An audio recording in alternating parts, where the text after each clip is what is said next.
नमस्कार, आप देख रहे हैं न्यूज पीआर। रिया आपके साथ है। आज 25 अगस्त है और इस वीडियो में हम चर्चा करेंगे देश दुनिया से प्रकाशित होने वाली वैसी समाचार पत्रों का, वैसी खबरों का जिनका सीधा संबंध आपसे और हमसे है।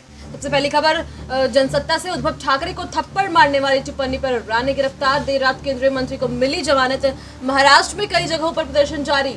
महाराष्ट्र के मुख्यमंत्री उद्धव ठाकरे के बारे में विवादित टिप्पणी के कारण राजनीतिक घमासान शुरू होने और राज्य में व्यापक विरोध प्रदर्शन के बाद केंद्रीय मंत्री नारायण राणे को मंगलवार को गिरफ्तार कर लिया गया। हालांकि देर रात राणे को रायगढ़ जिले में महाड़ स्थित मजिस्ट्रेट अदालत में पेश किया गया। महाड़ अदालत ने उन्हें जमानत दे दी। अगली खबर, जनसत्ता से ही 31 विधायक पर 4 मंत्रियों ने खोला मोर्चा। पंजाब कांग्रेस की कलह मंगलवार को खुलकर सामने आई। 4 कैबिनेट मंत्री और कांग्रेस के 31 विधायकों ने मंगलवार को पंजाब के मुख्यमंत्री अमरिंदर सिंह के खिलाफ बगावत का झंडा बुलंद करते हुए कहा कि उन्हें सिंह पर विश्वास नहीं है और पार्टी आलाकमान से मुख्यमंत्री को बदलने के लिए कहेंगे। इन सभी का दावा है कि अमरिंदर सिंह ने 2017 के विधानसभा चुनाव से पहले किए गए वादों को पूरा नहीं किया है। अगली खबर, भारतीय संस्कृति व धरोहर का खंड हटा। केंद्र सरकार की वेबसाइट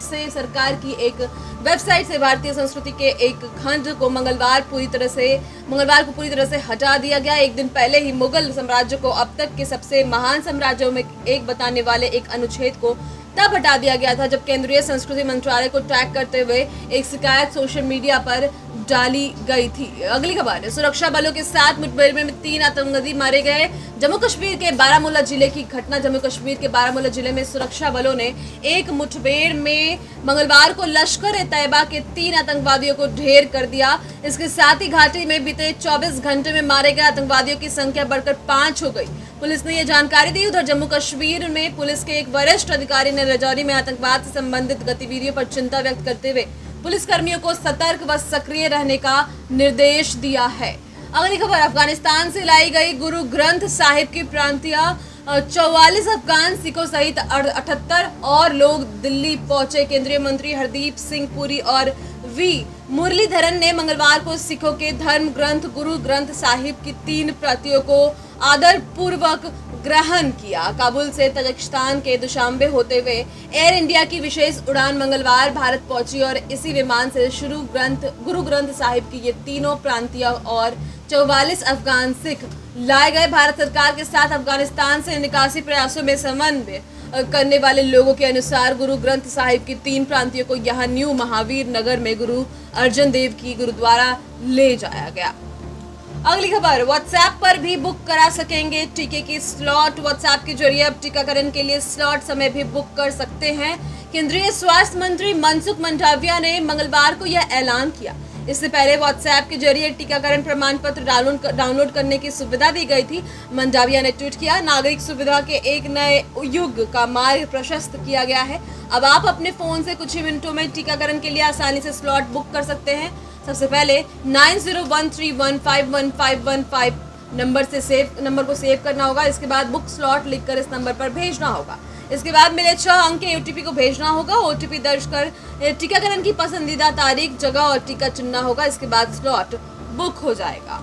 अगली खबर, आरक्षण में ज्यादा गरीबों को प्राथमिकता देने की अधिसूचना रद्द कर दी गई। सुप्रीम कोर्ट ने आरक्षण का लाभ देने में सिर्फ आर्थिक आधार को मानक मानने के एक बार फिर नकार दिया है।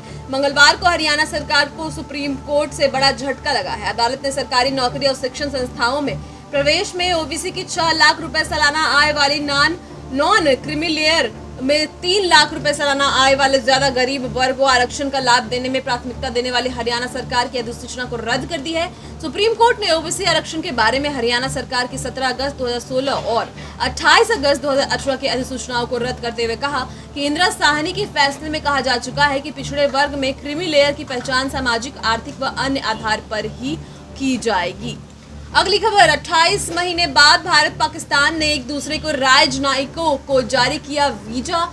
संबंधों को सामान्य बनाने की कोशिश के तहत भारत और पाकिस्तान ने करीब 28 महीने के बाद एक दूसरे के राजनयिकों को असाइनमेंट वीजा जारी किया है। पाकिस्तान के एक अंग्रेजी अखबार के मुताबिक भारत और पाकिस्तान ने हालिया हफ्तों में एक दूसरे के राजनयिकों को 15 मार्च 2021 तक दाखिल सभी आवेदनों पर वीजा जारी कर दिया है।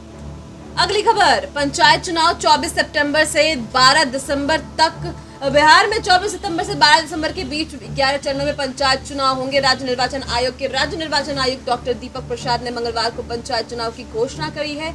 कहा कि चुनाव के लिए नामांकन 2 सितंबर से शुरू होगा। पंचायत चुनाव की घोषणा के साथ ही राज्य के ग्रामीण इलाकों में आदर्श आचार संहिता लागू हो गई है। आपको बता अधिसूचना भी कल ही जारी की गई है। अगली खबर, देश में जातीय जनगणना एक बार आवश्यक। मुख्यमंत्री नीतीश कुमार ने कहा है कि देश में एक बार जातीय जनगणना आवश्यक है। इससे सबको लाभ होगा, यह देश हित में है। सरकार को भी पूरी जानकारी मिलेगी और सबके लिए निर्णय लेने में सहूलियत होगी। अंग्रेजों के जमाने में ही 1931 में जातीय जनगणना हुई थी, उसी के आधार पर सब कुछ मानकर चला जाता है। यह उपयुक्त नहीं है। अगली खबर, बीएड परीक्षा में 95.06% विद्यार्थी सफल। प्रदेश के बीएड परीक्षा में 2 वर्षीय बीएड व शिक्षा शास्त्री कोर्स में नामांकन के लिए राज्य स्तर पर आयोजित संयुक्त प्रवेश परीक्षा का रिजल्ट स्टेट नोडल यूनिवर्सिटी के कुलपति प्रोफेसर सुरेंद्र प्रताप सिंह ने मंगलवार को ऑनलाइन जारी कर दिया। परीक्षा में कुल 1,12,146 यानी कि 95.06% छात्र सफल हुए हैं। वहीं 5,000 यानी कि 822 यानी कि 4.94% छात्र असफल रहे। परीक्षा का रिजल्ट आधिकारिक वेबसाइट www.bihar.cetbed.inmu.in पर अभ्यर्थी देख सकेंगे। उन्हें अपना आवेदन संख्या अथवा रोल नंबर एवं जन्म तिथि डालकर रिजल्ट देखना होगा। समस्तीपुर के प्रीतम टॉपर बने हैं। सारण के विवेक को दूसरा स्थान इसमें प्राप्त हुआ है। अगली खबर, जन सुनवाई। शिक्षा मंत्री विजय कुमार चौधरी ने दी जानकारी। शारीरिक शिक्षकों की नियुक्ति के मामले में जल्द होगा निर्णय। शिक्षा मंत्री विजय कुमार चौधरी ने मंगलवार को कहा कि शारीरिक शिक्षकों की नियुक्ति में जल्द निर्णय होगा। और यह बात उन्हें जदयू प्रदेश कार्यालय में जन सुनवाई के पहले दिन शारीरिक शिक्षक के अभ्यर्थियों से कहीं। इस जन सुनवाई में खाद्य आपूर्ति एवं उपभोक्ता संरक्षण मंत्री लेसी सिंह ने छपरा के एक फरियादी की शिकायत पर सारण के डीआईजी को फोन कर मामले पर संज्ञान लेने का निर्देश दिया और प्रदेश के विभिन्न जिलों के कार्यकर्ताओं और अन्य लोगों से मिलकर मामले के निराकरण का अनुरोध भी किया है।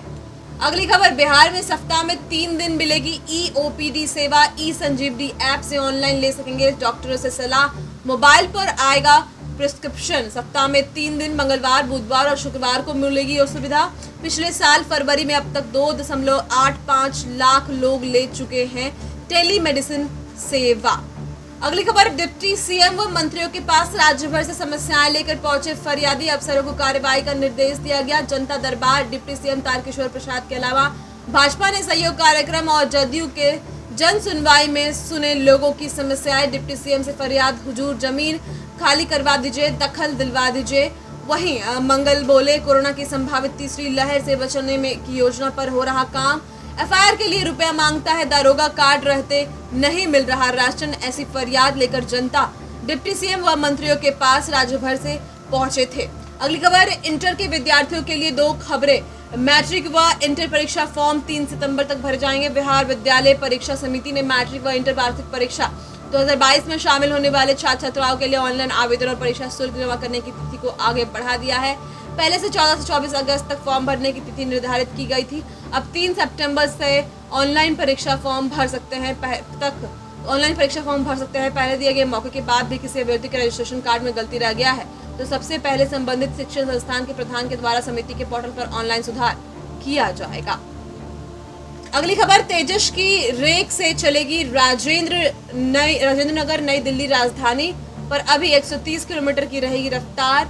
राजेंद्र नगर टर्मिनल नई दिल्ली राजधानी एक्सप्रेस 1 सितंबर से तेजस एक्सप्रेस की रेक से चलेगी। इसके लिए राजेंद्र नगर में 2 रेक आ गई है, लेकिन रफ्तार फिलहाल 130 किलोमीटर की ही रहेगी क्योंकि हावड़ा पटना पंडित दीनदयाल उपाध्याय रेलखंड के ट्रैक अभी 160 किलोमीटर की स्पीड के लायक नहीं है। वैसे भविष्य के मद्देनजर ट्रैक को अपडेट करने का काम चल रहा है।